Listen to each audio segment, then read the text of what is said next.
নমস্কাৰ মিটছ মিলাঞ্জলৈ সকলোকে স্বাগতম জনাইছো আজি মোৰ অনুষ্ঠানৰ অতিথি হিচাপে আছে অসমৰ কাব্যশ্ৰী গগৈ তেওঁ এগৰাকী ডিজিটেল আৰ্টিষ্ট আজি তেওঁৰ পৰা আমি জানিম ডিজিটেল আৰ্ট বা গ্ৰাফিক ডিজাইনিঙৰ বিষয়ে আপোনালোকে চাই থাকক মোৰ সৈতে ভিডিঅটো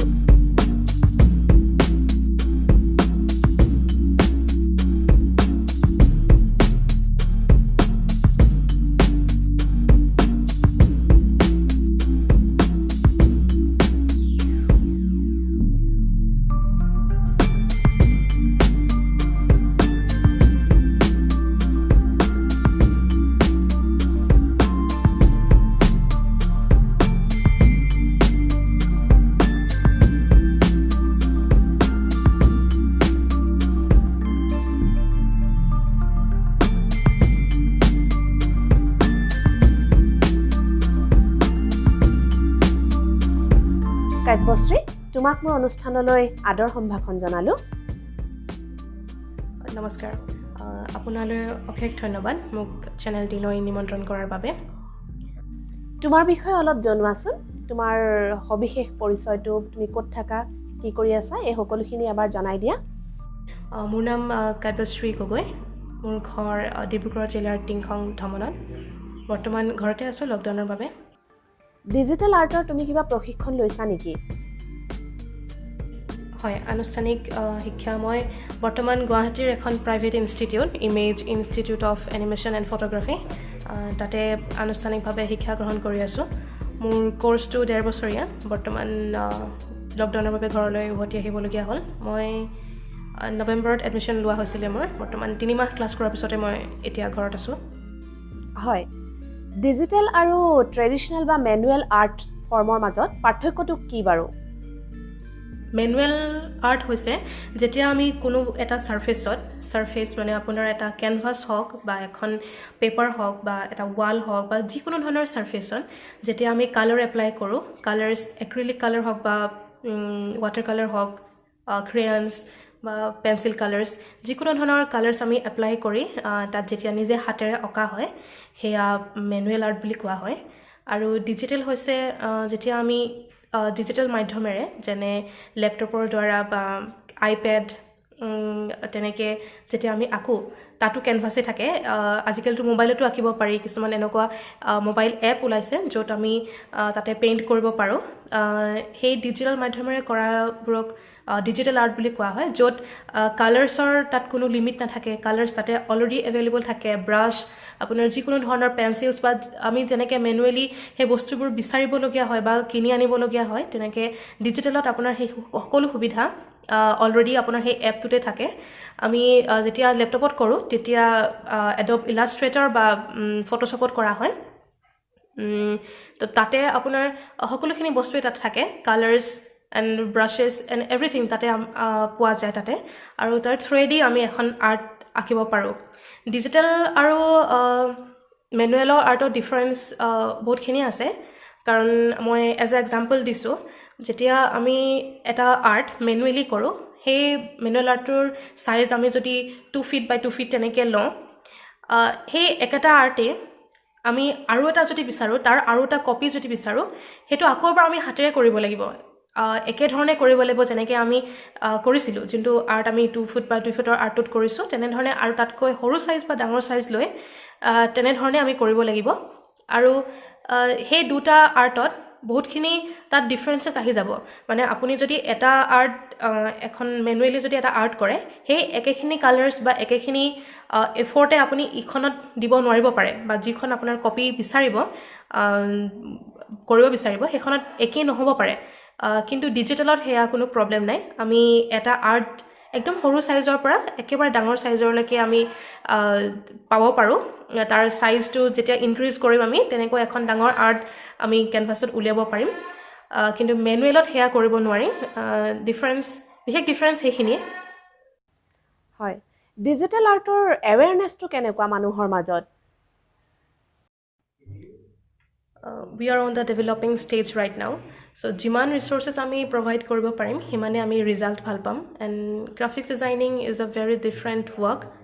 and yate the only thing you need is knowledge and creativity চ' মই ভাবোঁ আমাৰ ষ্টেট উইদিন 5 to 10 years বহুত ডেভেলপ এণ্ড ইম্প্ৰুভ হ'ব we need to open more and more institute of graphics designing and provide resources and graphics designing it's not about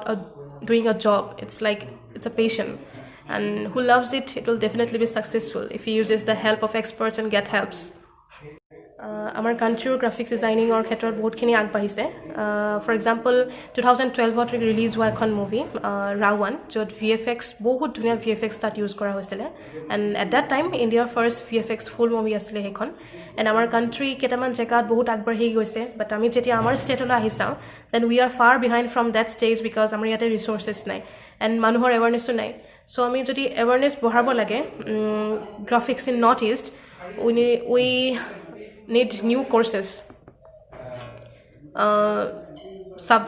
new subject সেইবোৰ আমি মানুহক introduce কৰাই দিব লাগিব দেন স্কুলত আমি গ্ৰাফিক্স ডিজাইন কি হয় এবাউট ডেট এটা সৰু বয়সৰ পৰাই ষ্টুডেণ্টবোৰক শিকাব লাগিব বিকজ আৰ্ট কৰা মানুহ বহুত আছে বাট ডিজিটেল বা গ্ৰাফিক্স ৰিলেটেড মানুহ বহুত কম আছে নৰ্থ ইষ্টত বিকজ ইয়াতে স্ক'প আমি নাই বুলিয়ে মানুহে বাহিৰত গুচি যায় এণ্ড আমি ইয়াতে নিজে স্ক'প প্ৰভাইড কৰিব লাগিব ফৰ দ্য নিউ কামাৰ্ছ and সব কাম হ'বলৈ এটা টাইম লাগে so it will come after some years and we will reach to that level so awareness spread কৰিব গ'লে আমি resources and মানুহক socially knowledge provide কৰিব লাগিব and also we can take lessons from experts from our country as well as from others from abroad because they are far ahead of us and we can learn from them and improve ourselves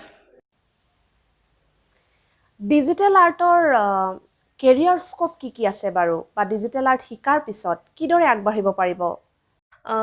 digital আৰ্টৰ scope বুলি ক'বলৈ গ'লে আজিকালি modern এজত is and everything is related to graphics because technology বহুত আগবাঢ়ি গৈছে and 21st centuryত we are in a modern society but ইয়াতে আমাৰ কাৰণে এটা ড্ৰবেক আছে এণ্ড সেইটো হ'ল ৰিচ'ৰ্চেছ আমি যেতিয়া অল অভাৰ ৱৰ্ল্ড চাওঁ স্কোপটো সেইটো তেতিয়া graphics is a very important but যদি আমি only about North East scope to sound then it's very low compared to others because we may have the talents but amar usot resources nai and hetu karone bahut talented artist etialoke publish hua nai publicity pua nai but positive way hisabe jodi ami sound then we are on the right track because from the past 5 years ami Guwahati khonote dekhibole paisu enuka bahut bhal institute form hoise develop hoise institute bilak established hoise from which বহুত creative artists বোৰ ওলাই আহিছে and they are doing very well হয় তোমাৰ আৰু ভৱিষ্যত পৰিকল্পনা কি আছে বাৰু ডিজিটেল আৰ্টক লৈ হয় ভৱিষ্যত পৰিকল্পনা বুলি ক'বলৈ গ'লে বৰ্তমান যিহেতু লকডাউনৰ বাবে মই ঘৰলৈ উভতি আহিবলগীয়া হ'ল মই ইমেজত মই বৰ্তমান 3 মাহ ক্লাছ কৰিছিলোঁ তাৰপিছতে লকডাউন যিহেতু হ'ল আৰু তাৰপিছতে ঘৰলৈ উভতি আহিলোঁ আৰু এই লকডাউনৰ পিৰিয়ডটোতে মই যিমানখিনি শিকিলোঁ থ্ৰু ইউটিউব আৰু মোৰ মেণ্টৰে যোনবোৰ বস্তু শিকালে সেইবোৰ বস্তু ভালদৰে অধ্যয়ন কৰি মই যিমানকেইখন এতিয়ালৈকে আৰ্ট কৰিছোঁ সেয়া মই ছ'চিয়েল মিডিয়াত আপলোড কৰিছোঁ আৰু মানুহে খুব ভালো পাইছে চাই মই কমেণ্টছবিলাক পঢ়ি বহুত ভাল পাওঁ যেনেধৰণে তেওঁলোকে মোৰ আৰ্টটো আঁকোৱালি লৈছে সকলোৱে মই সেইখিনি বহুত বেছিয়ে মই ধন্যবাদ জ্ঞাপন কৰিছোঁ সকলোকে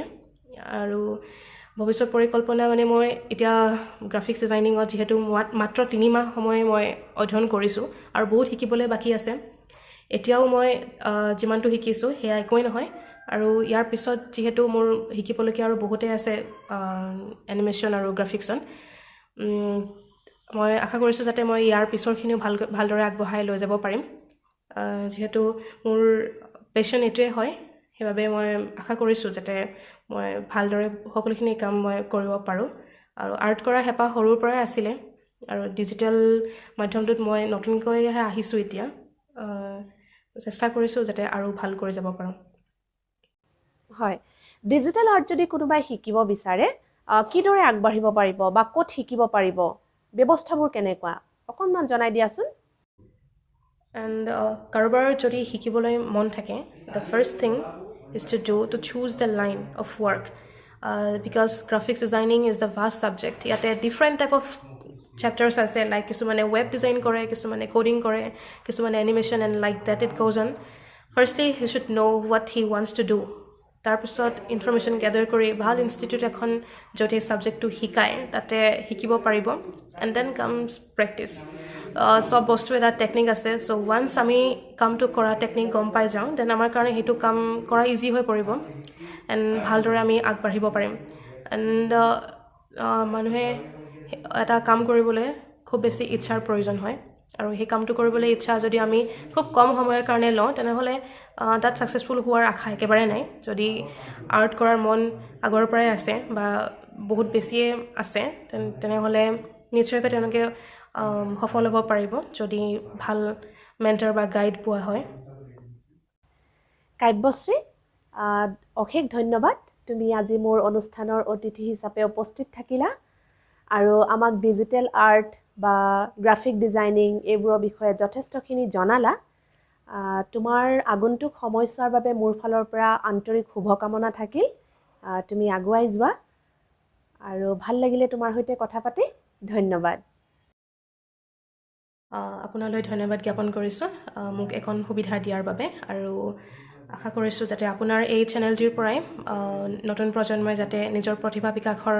সুবিধা পায় তাৰে কামনা কৰিলোঁ ধন্যবাদ দৰ্শকসকল এয়া আছিল কাব্যশ্ৰী গগৈ তেওঁলৈ আমাৰ আন্তৰিক অভিনন্দন থাকিল যদি আপোনালোকে মোৰ ভিডিঅ'টো চাই ভাল পাইছে তেনেহ'লে লাইক কমেণ্ট আৰু শ্বেয়াৰ কৰিবলৈ নাপাহৰিব আৰু চেনেলটো ছাবস্ক্ৰাইব কৰি অনুপ্ৰাণিত কৰিব বেল আইকনটো টিপি দিব নতুন ভিডিঅ' আপলোড কৰিলে আপোনালোকে চাব পাৰিব ধন্যবাদ